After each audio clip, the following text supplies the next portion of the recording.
Every who down in Who Newville liked the holidays a ton. But where to get great prices on gifts, they had no idea. None. They searched and they searched for great gifts under $25. Gifts for spouses and friends and even their toddlers. When suddenly one who shouted, Walmart has what you want, knowing they have Lego, Tree Hut, and low prices to flaunt. So they enjoy the holiday season as who's often do. Cheering and shouting, Walmart has incredible gifts. Who knew? Find gifts they'll love under $25 at Walmart. Running a business comes with a lot of what-ifs. But luckily, there's a simple answer to them. Shopify. It's the commerce platform behind millions of businesses, including Thrive Cosmetics and Momofuku, and it'll help you with everything you need. From website design and marketing to boosting sales and expanding operations, Shopify can get the job done and make your dream a reality. Turn those what-ifs into... Sign up for your $1 per month trial at shopify.com/special offer.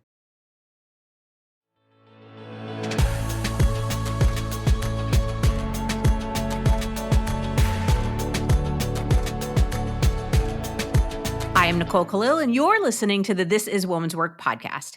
And today, we're coming for the word genius. If you've been tuning in over the years, you know that I have this thing about words.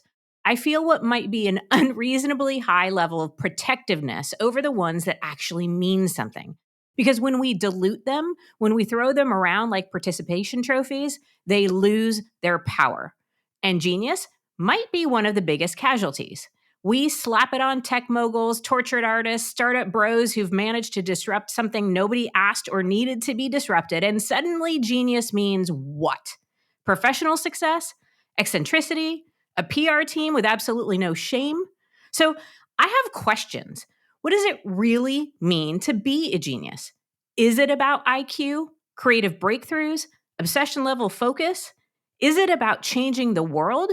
Or just being loud enough for long enough that people think that you did?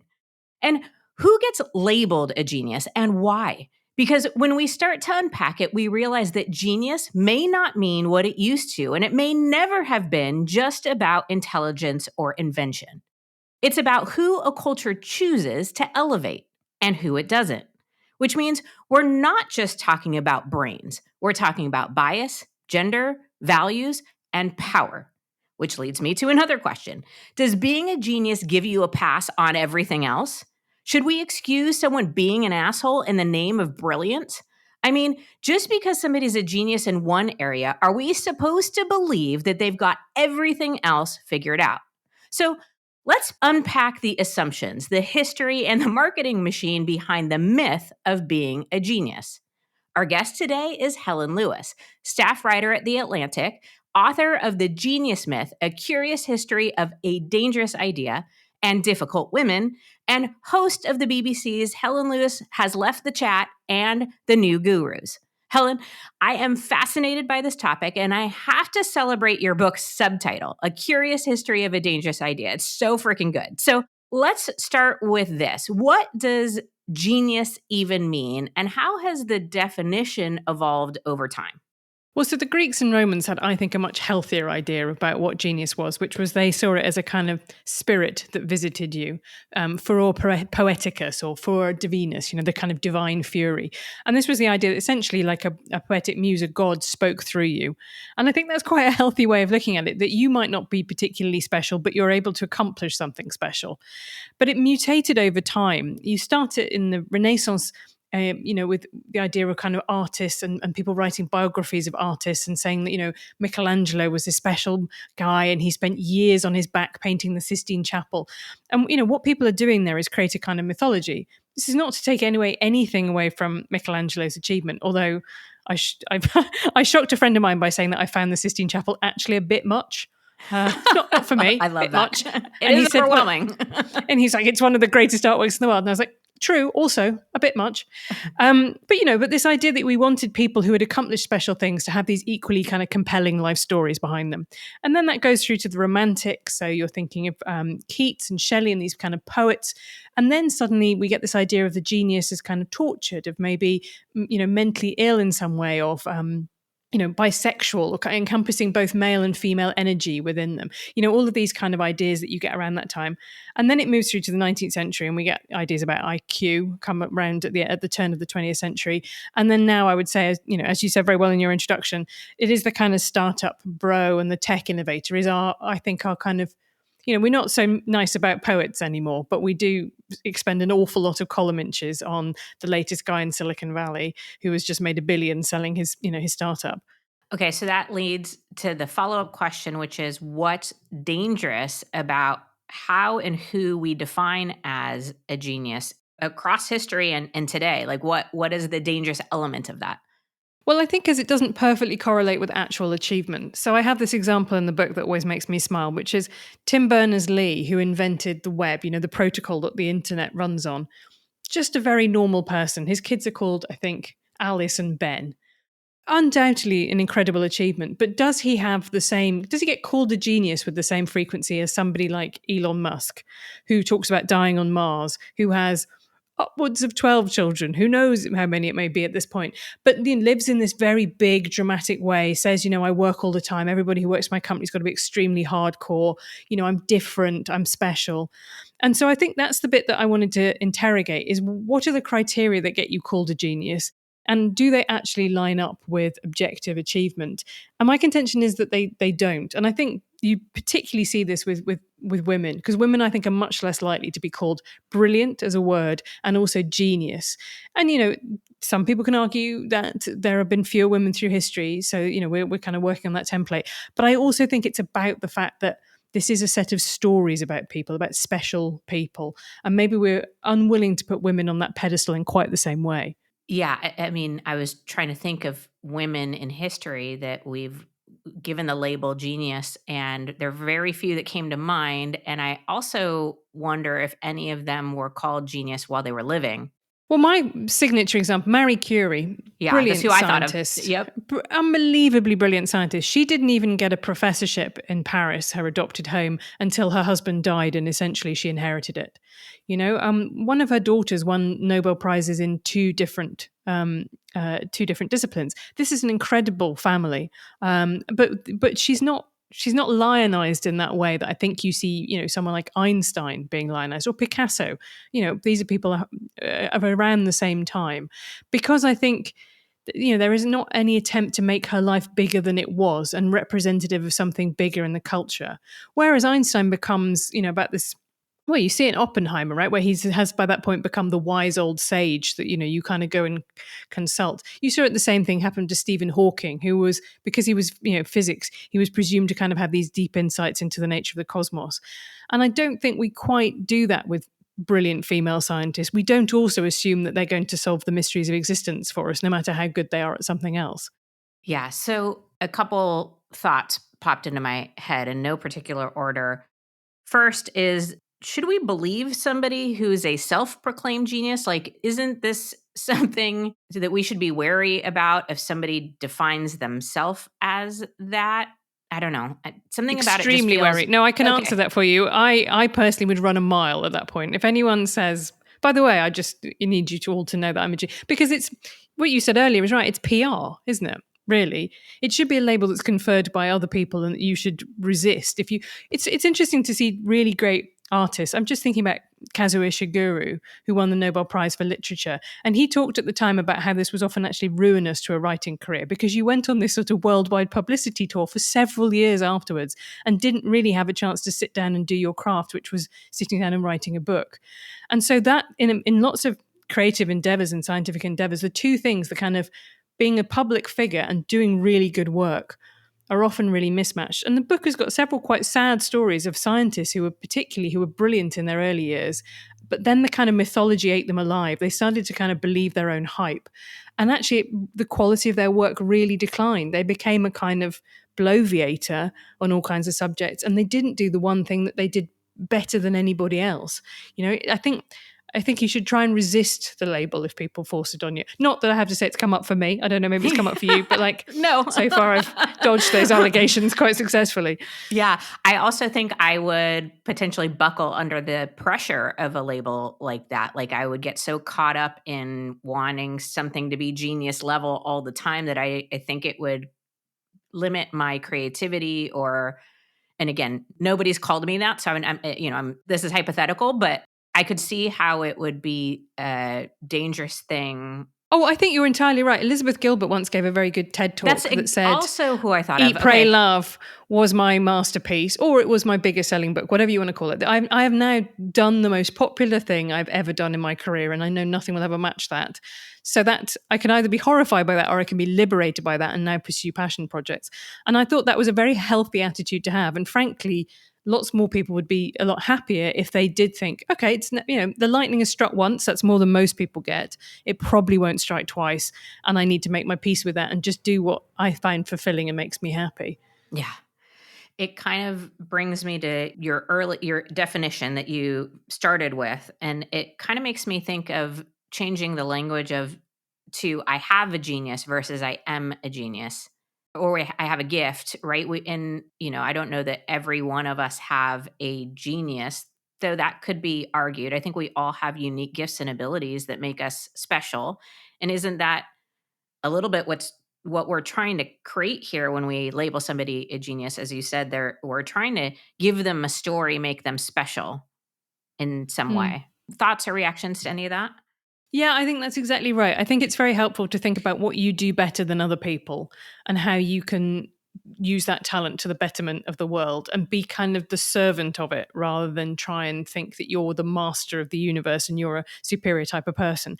That definitely comes up in the discussions that come out of the IQ movement, right? Is that people essentially always want to treat that IQ as a measurement of sort of, like a final definitive ranking of how smart people are, which is, intelligence is not meaningless, but it doesn't tell you all kinds of other stuff about a person. And that sort of doomed pursuit of being able to achieve the final ranking of humanity in kind of order has driven lots of people to really, really dark places. So it's much better to, I think, to think, I love podcasting. I'm better at it than other people. I've worked really hard on it for a number of years to try and get even better than that. And here's how I can use that to now share ideas and meet people and all that kind of stuff that you want to put out into the world. That is fundamentally psychologically healthier than thinking I'm burdened by this great gift where everything I say is amazing and I should just go on every podcast and tell people more about how amazing I am, which I think almost in a way lapses into conspiracy theorizing sometimes. One of the most personality traits that is most highly correlated with believing in conspiracy theories is narcissism, because it's about putting yourself at the center of the world, right? You're the only one. Everyone else is sheeple and NPCs. They don't understand what's going on, but you've seen through it. And I just think that's the internet kind of encourages you to live like that. Mm-hmm. But it's much better to think of yourself as somebody who's been given something and you have to make the best use of it. Yeah. So I often think that our judgments tell us more about the person doing the judging than the person being judged. And I wonder if that applies here. Does who we define as a genius tell us more about us or us as a culture or society than it does about the person we're slapping the label on? Does it give us insight into what we value or deem important more than anything else? Definitely. I mean, I think you see that in the distinction between the kind of romantic period, so the 1800s and early 1900s, valorizing this idea of the poets. So they were called, I can't remember which one poet said it was, maybe Shelley, poets are the unacknowledged legislators of the world. This was the idea that, you were getting, it was a time of great intellectual upheaval. People were having all these brilliant, exciting ideas, and poets and writers were the ones who were kind of making the world understandable. And that tells you something about what that kind of intellectual culture was. Now, I think you see people feeling that the dominant force is the feeling of acceleration of technology. AI is going to take all of our jobs. We're living in this great pivot point. And the way that we talk about AI is often quite unhelpful because it's presented as this kind of inevitable, unstoppable force being birthed by a couple of guys. Let's be honest, it's about, half a dozen men, primarily at the top of these technology companies, who are the kind of prophets of this new religion. And what that account doesn't tell you is the fact that it's obviously anything like that is a huge collective endeavor. And not only that, is that those companies only can exist in a society that, values intellectual property, for example, or, doesn't lock people up for no reason, or doesn't have terrible droughts and famines. All of that stuff, all of that work that has gone into building the society is kind of erased. And we just talk about this handful of kind of great men at the top of it. And the consequence of that is that they are allowed to extract huge value out of it. I mean, AI being the obvious example, that you have these companies that are valued in the billions, and then they say, but we can't possibly pay creators and artists in order to feed their stuff into our large language models, because then it wouldn't make financial sense anymore.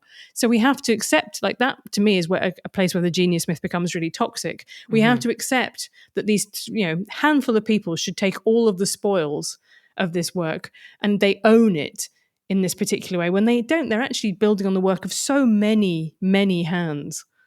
So that brings up a couple things. First, I feel like our society, specifically in the US, it sends the message that we value success, professional success at the highest level, and that we've sort of conflated it with the word genius. And that's just so contrary to my personal experience. Now, I don't know some of these top billionaires, but I know a lot of uber successful people, and a lot of them are successful for a lot of really great reasons, but there is no common denominator of them being smarter than everyone else or geniuses. And maybe that just, again, keeps going back to, I have genius tied up with extreme intelligence in my mind. But what are the dangers of assuming that just because somebody's uber successful that they're a genius, or that it requires genius to become uber successful?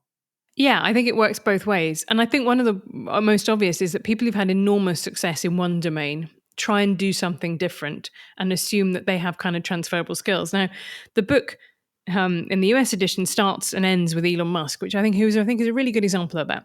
People on the left kind of wish that he weren't a success in his early career. They want to try and say it all because his dad owned an emerald mine, or it's all because of this, that, and the other. He undoubtedly, to my mind, had great success with Tesla and SpaceX, two very successful, innovative companies, which he can take a huge amount of credit for. However, he then tips up in the US government and goes, why don't I just do the same thing again? Bringing in a load of my acolytes who just, lock people out of the computer systems. And then anything I don't understand, I just delete from the budget line. This is going to be amazing. And you know what? It's not. Like, they found some waste and fraud, but I don't think there's anybody, not even probably him in his kind of less Twitter-addled moments, who thinks that it's been this great untrammeled success of a parallel with his earlier career. But that to me is a kind of example of somebody who just thinks, I'm a smart person, everything I do is smart. And to go back to your point about IQ, which I think is a really good one, the high IQ societies, Mensa was founded in the 1940s in England. And one of the initial ideas behind it was that they would have a panel, like an opinion poll panel of very smart people, and they would ask them what to do about foreign policy and like, what about economics, with the idea that this would be brilliant because it was going to have a kind of aristocracy of talent who would suddenly have these brilliant ideas. Of course, it was useless. It was, very smart people do not necessarily have particularly great answers to things that are outside their expertise and domain. And actually, they should be encouraged to be humble about things outside their experience, is my feeling about it. If you're anything like me, drinking enough water every day sounds great in theory, right up there with getting 8 hours of uninterrupted sleep and folding the laundry right away. Which is why I found a smarter way to stay hydrated with Cure. Cure hydration packs are clean and simple, plant-based electrolytes, no added sugar, and just 25 calories. They hydrate better than water alone, and get this, they actually taste good. My favorite flavor is lemonade, but they have several great flavors that you can try, which make drinking water feel like less of a chore. They even have a Cure Hydration variety pack for kids. JJ uses them over long practices or tournament weekends, and honestly, I use them then too, because hauling kids around to all of their activities should qualify as a sport. Listen, staying hydrated isn't just about water. You also need electrolytes. That's why I love Cure. It's clean, tastes great, and actually works. And for This Is Woman's Work listeners, you can get 20% off your first order at curehydration.com/woman's work with code Woman's Work. And if you get a post-purchase survey, make sure to let them know you heard about Cure right here. It really helps support the show. Don't just drink more water, upgrade it with Cure. This episode is brought to you by Indeed.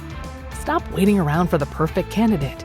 Instead, use Indeed sponsored jobs to find the right people with the right skills fast. It's a simple way to make sure your listing is the first candidates see. According to Indeed data, sponsored jobs have 4 times more applicants than non-sponsored jobs. So go build your dream team today with Indeed. Get a $75 sponsored job credit at Indeed.com/podcast. Terms and conditions apply. This episode is brought to you by Nature's Bounty. Nature's Bounty believes your body is brilliant, naturally designed to thrive, inside and out. For those always looking for new ways to support your health from head to heels, Nature's Bounty has a range of over 400 vitamins and supplements born from 50 years of trust and care. Nature's Bounty. It's in your nature. Visit naturesbounty.com to learn more. Yeah. I like the example of Elon Musk because I also think it speaks to this thing that we do as a culture where we want to glorify somebody completely or vilify them completely, as opposed to accepting that we're all imperfect humans who have gifts or geniuses. And Elon Musk certainly has a gift or a genius. And a lot of the people who are villainizing him today were the people who were celebrating him and driving his cars, 10, 15, 20 years ago or whatever, whenever it was. Or the people who all of a sudden are obsessed with him today, but thought he was a lunatic. Yeah, back when he was like Mr. Electric Car, I think there were people on the right who were like, oh, environmentalism, it's so dweeby, but drill, baby, drill. And now those same people are like, Elon, he's so based, he wants to cut DEI programs. And it's like, well, okay, but can we find a kind of like halfway house between those two positions? But you're right. I think one of those things that genius kind of as a concept sets up people as like a one-person referendum on a concept. And you have to kind of say yay or nay to that particular person, and that sort of stands in for a whole other set of kind of political arguments. And I think Musk is a great example of that. He's also, frankly, incredibly interested in spreading his seed. Mm-hmm. There was a great Substack post about him calling him the great Elon Khan, comparing him to Genghis Khan, who fathered so many sons that his DNA is all through the world. And this again is a kind of fascinating but ultimately failed quest, because even if you do think you have an exceptionally high IQ, your children will inherit some of that. IQ is partially heritable, but there's also a phenomenon called reversion to the mean. They will go back closer to the average, the population average. So Elon Musk is probably fathering some pretty smart kids, but he's not, as he seems to believe, fathering a race of kind of Ubermensch who will fan out like a legion. That was how he called them. He called them his legion, will fan out across the world. And that's the kind of, again, that he thinks he's special. He thinks his seed is special. And that's fine, but the rest of us sort of don't have to really go along with that. Right. Well, it's statements like that, regardless of who says it, that make me question anybody's genius. I'm sorry. Right. But I think that what I think is nice about the idea of kind of moments of genius or acts of genius or genius acting through you is it does acknowledge, I'm sure you've got examples you can think of just times when you've looked at something and just thought, how does that exist? That's so perfect and wonderful. I talk about Van Gogh's Almond Blossom, one of his paintings, which I think he painted originally for a nursery. And I just love it. It's just beautiful. And it's got all these influences of Japanese woodblock prints, and it's got these beautiful colors in it. But I just think, how did you think to paint like that, that synthesis of kind of impressionism and Japanese woodblock prints? And the same thing with, every time I get an airplane, because I'm quite a nervous flyer, I just think it's resting on the air. Yeah. How is this working? And so I want there to still be a place in the world for kind of wonder and achievement and celebrating people who take risks and try a little harder and maybe are sort of mad obsessives in their shed for 30 years, whatever it is. I find all that really wonderful. What I don't find wonderful is the bit where, yes, any sort of success is deemed to kind of validate everything you think and do. You've mentioned this a few times, that men are more likely to be called geniuses and have been historically. I'm going to ask the question in full transparency, believing that the answer can't be yes, but you tell me if I'm wrong. But are men more likely to actually be geniuses? Well, so the case for it, which is very rarely articulated, is that there seems to be a spread in IQ scores, and there are more men at the higher end and more men at the lower end. They are more variable. Now, I don't think that necessarily, even if that finding stands up, really tells you anything, because as I said before, I don't think genius is really correlated with high IQ. There's plenty of people with very high IQs who have, become a perfectly normal architect or doctor, or people who haven't actually really done anything with their lives for whatever reasons to do with personality and upbringing. The second thing might be that men, because of testosterone, young men take more risks. They might, for example, be more likely to decide to back themselves on their mad idea for a startup that then becomes a $1 billion unicorn. I think that's reasonable. However, I don't think it entirely explains the gulf that we see in front of us. And one of the things I talk about in the book is just having a wife. Having a wife is like having a secretary and and a muse, personal assistant and a personal assistant, childcare provider and caretaker. You're right. Yeah. Right. There's a brilliant New Yorker cartoon of people in an art gallery looking at the paintings, and there's like the one woman saying to the other, "This all becomes significantly less impressive once you realize they had free childcare." And we're approaching a time now where you have sometimes women who are in high profile jobs that are really demanding, and they have to negotiate how they're going to juggle that with family life.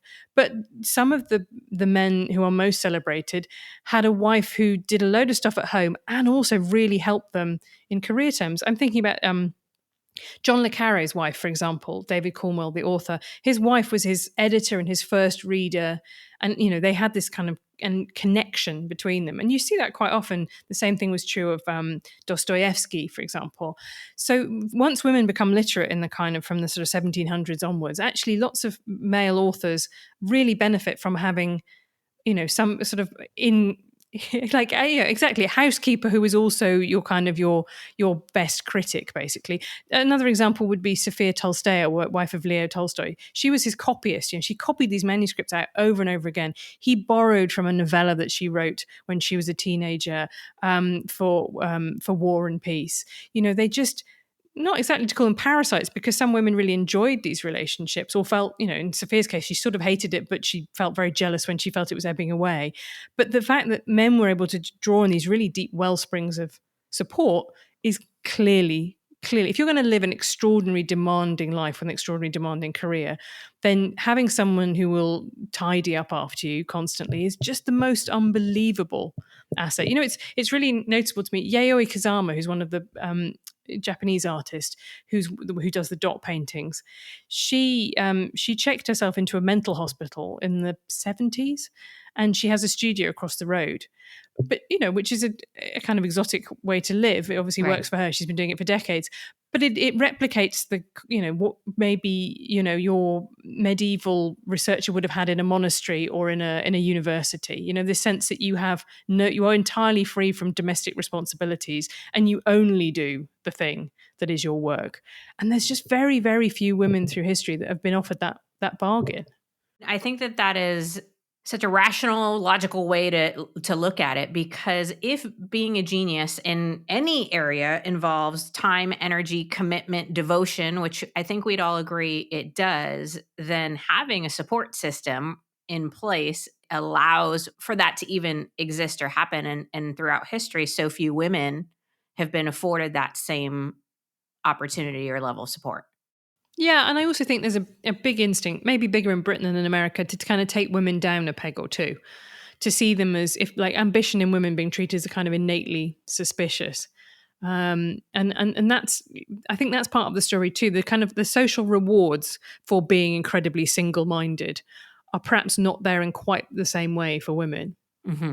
I think that's fair. Okay, so as we've been talking, we acknowledged that nobody's ever called me a genius. And I had the thought of I don't think I'd even want that. I think that's healthy. Yeah.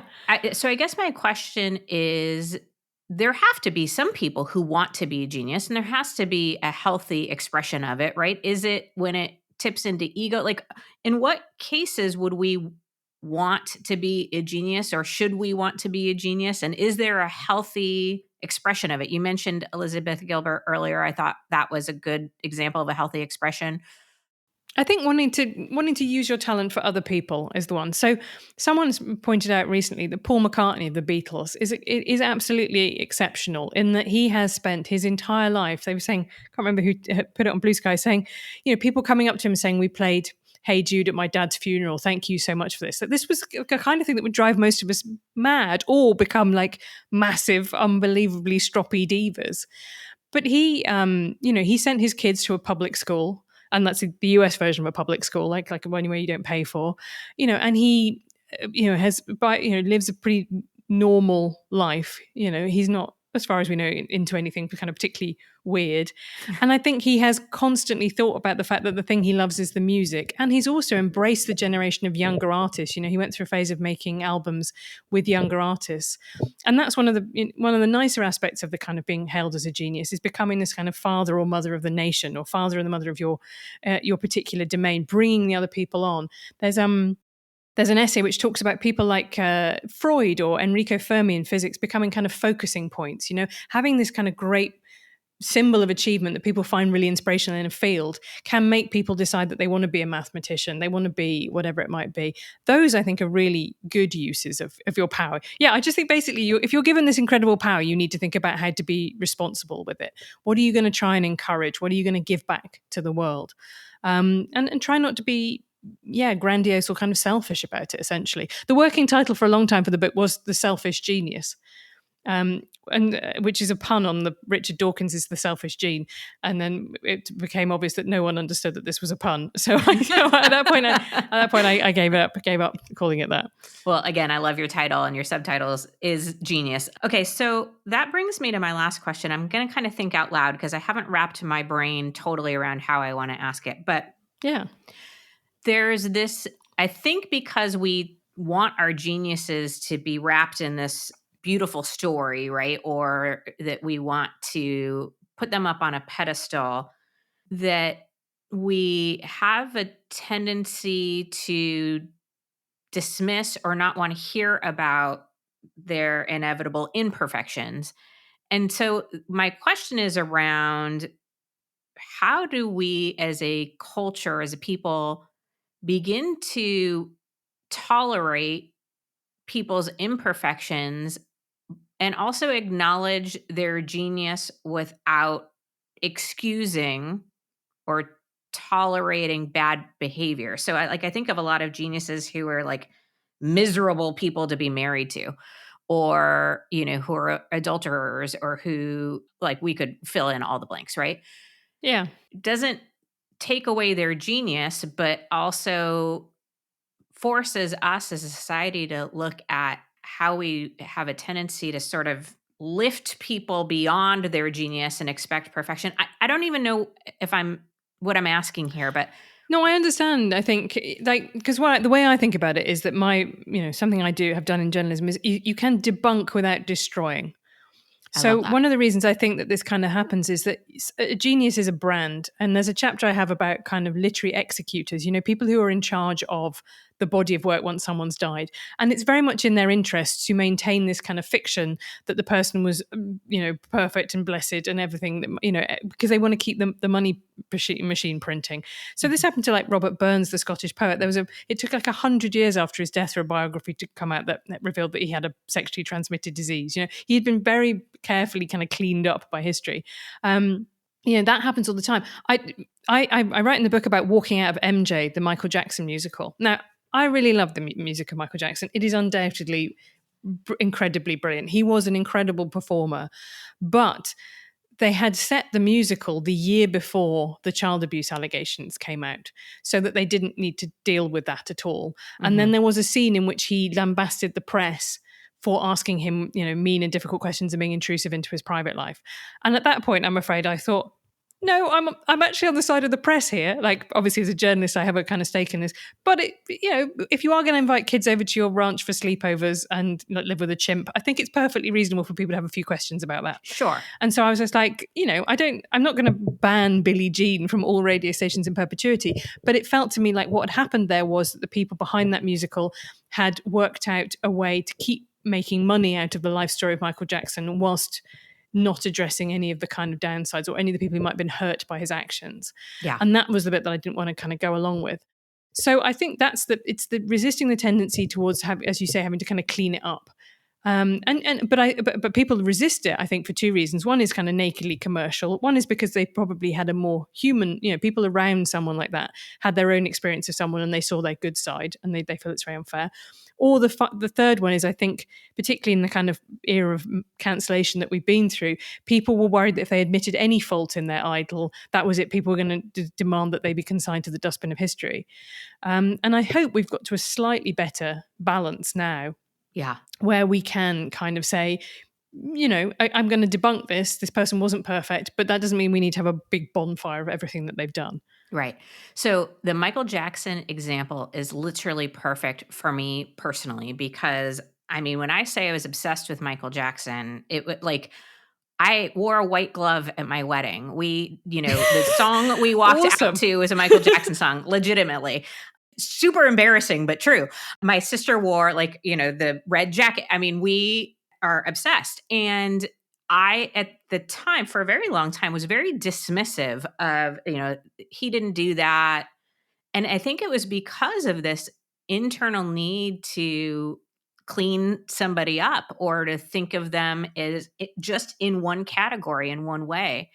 And then when I saw the documentary about his abuse, fully sick to my stomach, not because of him, but because of me, because I got face to face with the fact that this man was beyond imperfect. He was probably horrible in ways that make my skin crawl. And so then I went to I'm no longer listening to his music. I cannot condone this in any way, and swung the pendulum really far the other direction. And as it stands today, I am in the camp of I can acknowledge that he was a genius when it came to music. He was an exceptional dancer. I do love a lot of his songs. They trigger memories of times in my life. They make me happy. They make me want to dance. And that's it. This is not a person who I would want to know or who I would want anybody to emulate or who I mean, at the very least, he was fucking strange, right? Yeah, I mean, the one thing that the MJ musical does do is really show you about the fact, again, for him, fame, and it's like so much of genius is bound up with fame. Fame was just a really toxic thing for him. The way that his father obviously was quite violent, and that all the boys were pushed to be on stage from an early age. The way that he as a rare black entertainer, that his looks were commented on. I think it's correct to say that I should have a great deal of sympathy about how deranging that experience was, without having to say it's an explanation, not an excuse, I think is the way to put it. You don't have to take that pain onwards and do what you do. But I think it's hard, isn't it? Because I think you probably have a more extreme reaction having liked him more before. And I think that's what we often see with these big swings, is it's something that's personal and meant a lot to you that has now been cheapened or damaged in some way. And I think that's why also people are reluctant to believe bad things, because it's something that meant a lot to you is now tarnished, I suppose, is what it is. But you and your family had that experience, and that was something you created. The music was the kind of impetus for it, but it was your own thing. And I think, again, that's another, to get away from this idea of kind of putting too much on the individual and maybe looking more at the collective. Listening to a song and everybody you go into a club and the song comes on and everybody dances to it is a much cooler experience than just you loving a song that no one else does. And so I think, again, paying this attention to this idea about how we create meaning as the people watching a genius is also a bit of a redress to the genius myth. So I'm sorry it's ruined Billie Jean for you. I understand it. I do. But it is a banger. No. Yeah. Well, and it's been my own personal reckoning with this genius myth. And I didn't even think about it until you said it. But it's funny. I still, today, now I'm still in the camp of, there are two types of people in the world. People who dance when PYT comes on and people I do not want to associate with, right? I'm still in that camp. And you're right. I am so grateful that you said that, because there is a lot of explanation as to why he was the way he was. And, at some point in time, we all become adults, and he had a lot of access and resources, and there are just, it's very complicated. And I guess maybe that's my big takeaway with this genius myth, is it is very complicated, and we're best served if we go back to the definition you started out with, which is a spirit that visited you. All of these people had something that came through them. Yeah, and also influences, right? He benefited from working with a really great producer. He benefited from the kind of surroundings of Motown. All of these things that are that are still there. Like you exist in this kind of community, and we all. There's a line by the playwright Simon Stevens says to me about saying, we're not individuals, we're individuals. We only exist really in relation to other people. Mm-hmm. And I think when you start thinking like that, it's a big antidote to lots of things in life. It's a big antidote to anxiety because you think that not everything is about me. Big antidote to narcissism, and actually a real antidote to kind of ennui, right? If you think about what can I do for the world rather than like how can I perfect myself, it's generally a more outward and healthy way of thinking. So I think it is quite a complicated one, which is my plea to why I think hopefully it was worth addressing at book length, because it is just this word that I still say it casually all the time, but it carries all of this stuff like packed inside it that it's quite interesting to kind of unfurl and look at in its splendor and horror. Yeah. Well, I was fascinated by this topic before we even got started, but the more we've talked, the more fascinated I've become. I can't wait to read the book. And I have 1 million more questions, but of course, we're out of time. So for the listener, the book, again, is called The Genius Myth. Go to bookshop.org or go to your local bookstore, whatever it is you buy books. And Helen also has a Substack, which we'll put in show notes, along with all the other links of ways that you can find and follow Helen. Thank you for just a really interesting and important conversation. Thank you very much for having me.